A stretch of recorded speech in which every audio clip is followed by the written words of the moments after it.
लाडक्या बहिणींच्या 11व्या हप्त्याची तारीख लांबणीवर, पहा वेळ व तारीख। महाराष्ट्र सरकारची महत्त्वाकांक्षी मुख्यमंत्री माझी लाडकी बहीण योजनेच्या 11व्या हप्त्याला उशीर झाल्याने लाभार्थींमध्ये चिंता व्यक्त होत आहे। मे महिन्याचा हप्ता अद्याप मिळालेला नसून जून महिना सुरू झाल्यानंतरही योजनेच्या वितरणाबाबत कोणतीही अधिकृत माहिती समोर आलेली नाही। या परिस्थितीमुळे राज्यभरातील लाभार्थी महिला चिंतेत असून त्यांना हा हप्ता आज येईल उद्या येईल अशी वाट पाहावी लागत आहे। सरकारचे धोरण आणि वास्तविकता। सरकारने स्पष्ट धोरण जाहीर केले होते की प्रत्येक महिन्याचा लाभ त्याच महिन्यामध्ये वितरित केला जाईल। मंत्र्यांकडूनही या धोरणाची पुष्टी झालेली आहे, परंतु व्यवहारात हे धोरण पाळले जात नसल्याचे दिसून येत आहे।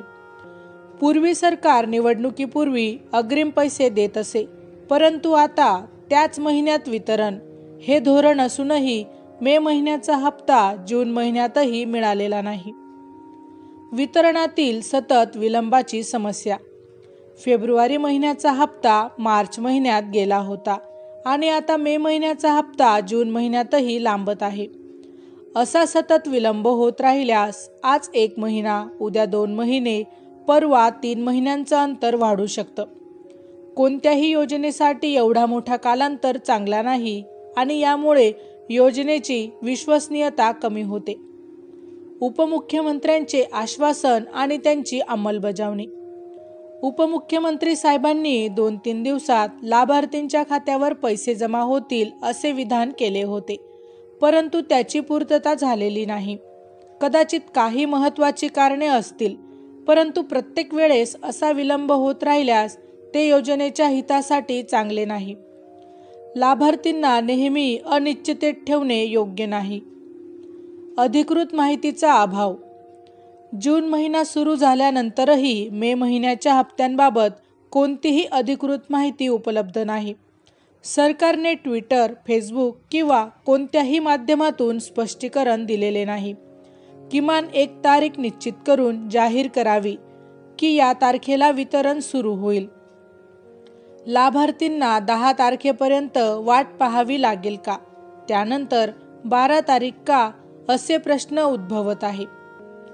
शैक्षणिक वर्षाची गरज आणि एकत्रित वितरणाची मागणी। मे आणि जून हे महिने मुलांच्या शाळेच्या शैक्षणिक वर्षाच्या फीचे असतात। या काळात लाडक्या बहिणींना आर्थिक गरज जास्त असते, म्हणूनच मे आणि जूनचे दोन्ही हप्ते एकत्रित देण्याची मागणी होत आहे।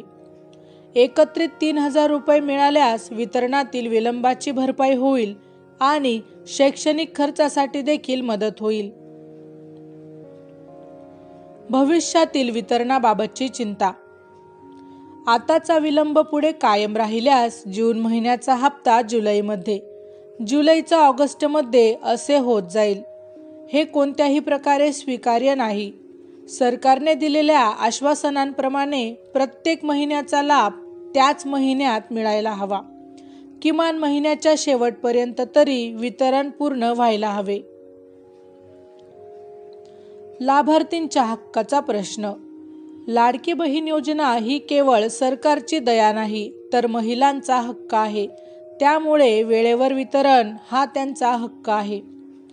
जर सरकारला खरोखरच महिलांना मदत करायची असेल तर वेळेवर वितरण करावे। नेहमी विलंब करून लाभार्थींना त्रास देणे योग्य नाही। सुधारणेची आवश्यकता। सरकारने या प्रकरणी गांभीर्याने विचार करून तात्काळ उपाययोजना करावी। पुढील महिन्यांसाठी एक स्पष्ट वेळापत्रक तयार करून त्यांची जाहीर घोषणा करावी। तसेच वितरणाच्या प्रक्रियेत येणाऱ्या अडथळ्यांवर मात करून सुव्यवस्थित वितरण देखील सुनिश्चित करावे। लाडकी बहीण योजना ही महत्त्वाकांक्षी योजना आहे आणि तिच्या यशस्वी अंमलबजावणीसाठी वेळेवर वितरण अत्यंत गरजेचे आहे। सरकारने आपल्या धोरणाप्रमाणे वागून लाभार्थींच्या अपेक्षा पूर्ण करायला हव्यात। वितरणातील विलंब योजनेच्या प्रतिमेवर नकारात्मक परिणाम करतो आणि लाभार्थींच्या मनात अविश्वास देखील यामुळे निर्माण करतो। त्यामुळे तात्काळ आवश्यक उपाययोजना करून वितरण सुरळीत करणे अत्यंत गरजेचे आहे। माहिती आवडली असेल तर अवश्य शेअर करा. अशाच प्रकारचे नवनवीन सरकारी योजनांविषयी अपडेट मिळवण्यासाठी आमच्या लाईफ एव्हिएशन या यूट्यूब चॅनलला अवश्य सबस्क्राईब करा. धन्यवाद.